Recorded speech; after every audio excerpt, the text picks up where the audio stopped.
Paano nga ba mapapalitan ang phone number sa Shopee? Tara, alamin natin.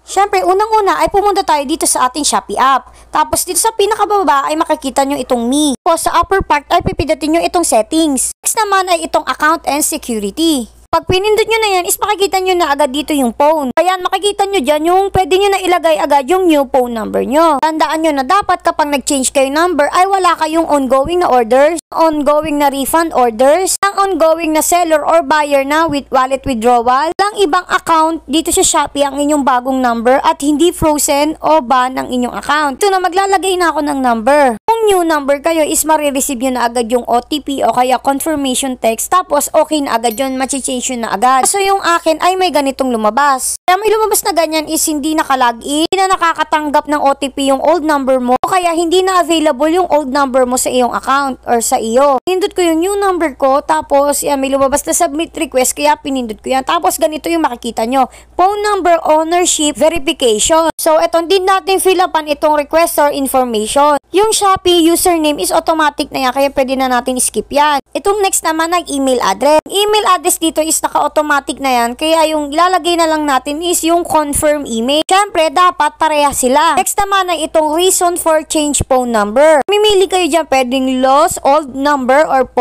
old phone number no longer in use or had technical issue with an old number. So ayan, kaya ang nilagay ko ay old phone number is no longer in use kasi nga hindi ko na siya ginagamit. Next naman ay itong exact order amount ng last two completed transaction nyo. So, ito yung akin. Tinignan ko lang siya sa completed. Yan.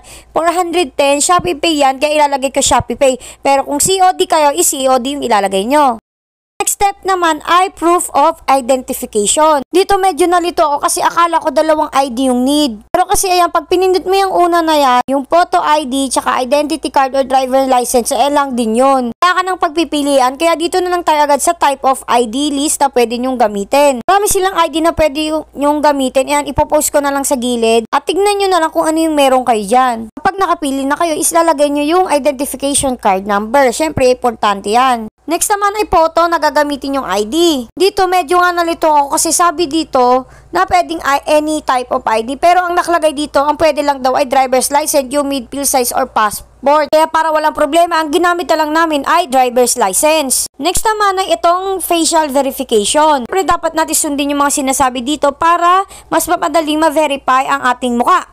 Next naman ay selfie na hawak ninyo ang inyong ID. Yan, need din natin yan i-upload. Tapos ayan, pipindutin na natin agad yung next. Namang third step ay phone number details. Kung makikita nyo dyan yung old phone number ay automatic na yan malalagyan. So ang gaglagyan nyo na lang ay yung new phone number. Tapos aantayin nyo na lang yung verification code na magte-text sa inyo. Tapos syempre ilalagay nyo yun dito. Tapos pinindot ko yung submit. Tapos nagulat ako kasi bakit bumalik siya. Kaya pinindot ko rin ulit yung submit. Tapos ayan, may lumabas na verification. Ito yung puzzle na gagawin mo para ma-verify ka. Tapos ayan, successfully na daw. Hindi pa ibig sabihin niya na napalitan na pwede pa rin kayong ma-decline once na nag-request kayo. Ito yung mga dahilan. Unang-una na dyan ay dapat hindi naka-register sa ibang Shopee account yung bagong number na ilalagay mo. Next naman ay hindi match yung mga pre-provide mong information sa inyong Shopee account. Yung mga information na nilagay nyo dito sa profile o kaya sa account and security, dapat pareha siya dun sa ilalagay nyo. Next naman is yung mga information naman sa valid ID at inyong account na hindi rin tugma. Parang lang yan yung kagaya kanina sa number 2. Next naman ay hindi valid ID ang inyong in-upload. Plus lastly naman ay blurred or hindi malinaw ang pagkakakuha nyo ng picture